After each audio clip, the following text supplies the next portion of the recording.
बहुत समय पहले की बात है। घने जंगल के बीचों बीच एक दिन जंगल में एक नया राजा आया था, शेर सिंह। वह ना तो क्रूर था न घमंडी। उसकी आंखों में शक्ति थी मगर दिल में दया भी। शेर सिंह ने आते ही देखा कुछ जानवर खुशी से रहते थे पर कुछ डर में।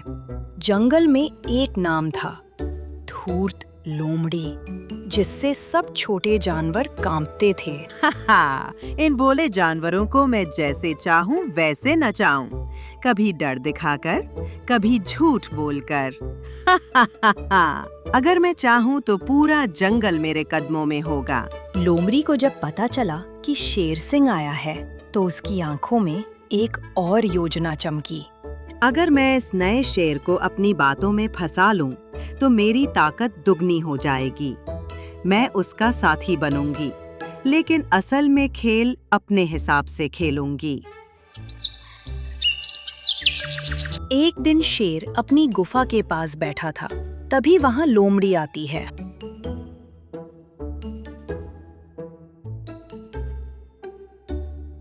ओह शेर महाराज, जंगल में आपका स्वागत है।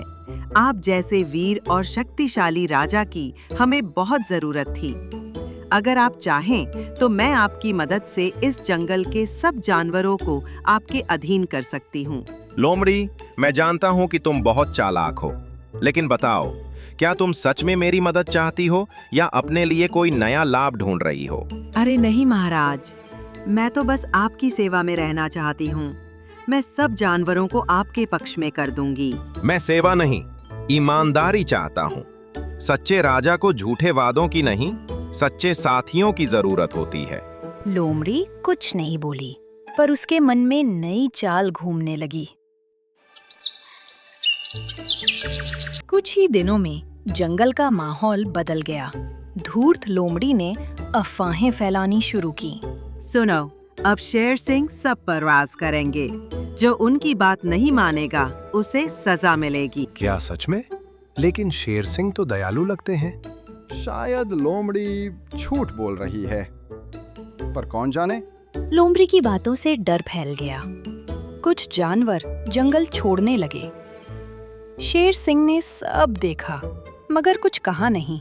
वह जानता था, समझदारी से सुलझाना ही असली शक्ति है। अब बहुत हो गया। अगर इस जंगल में शांति लानी है तो मुझे लोमड़ी की सच्चाई उजागर करनी होगी, बिना लड़ाई के। शेर सिंह ने अपने करीबी जानवरों को बुलाया, कछुआ और लकड़बग्घा को। मित्रों, हमें लोमड़ी की हर चाल पर नजर रखनी होगी। हम उसे गलत साबित नहीं करेंगे, वो खुद अपनी चाल में फंसेगी। महाराज, हम सब तैयार हैं। हम दोनों उस पर नजर बनाए रखेंगे। एक सुबह शेर सिंह ने देखा, लोमड़ी छोटे जानवरों को डराकर उनका खाना छीन रही थी। लोमड़ी दूसरों की कमजोरी ढूंढती है। अब समय है उसकी कमजोरी उसे दिखाने का। लोमड़ी, तुम दूसरों को क्यों डराती हो? चालाकी अच्छी है पर धोखा नहीं। शेर सिंह, तुम बड़े भोले हो। इस जंगल में जो डराता है वही जीता है, और जो सबको साथ लेकर चलता है वही राज करता है। चलो, मैं तुम्हें एक परीक्षा देता हूँ। परीक्षा? मैं तैयार हूँ। तो बताओ कि पहाड़ी के पीछे मिठाई का ढेर छिपा है। अगर तुम सच में चालाक हो तो बताओ, असली ढेर कौन सा है? लोमड़ी ने कुछ समय सोचा और कुछ देर बाद कुछ पत्ते और लकड़ियां जमा की और बोली, शेर सिंह, ये देखो, ये दोनों है असली मिठाइयों का ढेर। ये ढेर नकली है लोमड़ी।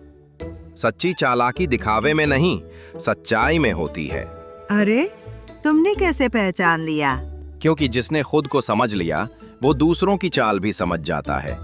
अब लोमड़ी शेर की परीक्षा लेना चाहती थी।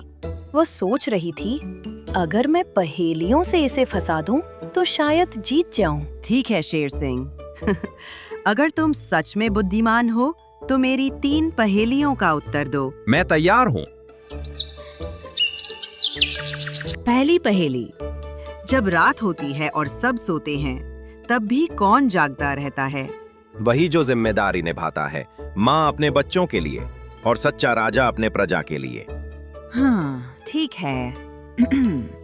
अब दूसरी पहेली। अगर कोई तुम्हें धोखा दे तो तुम क्या करोगे? मैं बदला नहीं, सबक दूंगा, क्योंकि क्रोध अंधा बनाता है और धैर्य सच्चा न्याय करता है। और तीसरी पहेली। अगर जंगल पर कोई खतरनाक शिकारी हमला करे तो तुम क्या करोगे? मैं अकेला नहीं लड़ूंगा। मैं अपने सब साथियों के साथ मिलकर योजना बनाऊंगा और जंगल की रक्षा करूंगा। साथी ही असली शक्ति हैं। लोमड़ी अब पूरी तरह निरुत्तर थी।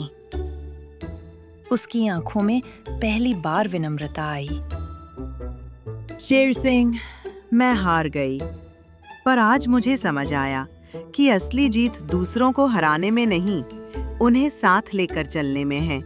हर किसी में भलाई छिपी होती है लोमड़ी। अगर तुम अपनी चालाकी को भलाई में लगाओगी तो जंगल और भी सुंदर होगा। उस दिन के बाद लोमड़ी ने अपना तरीका बदल दिया। वह अब जानवरों की मदद करने लगी और जंगल में फिर से शांति लौट आई।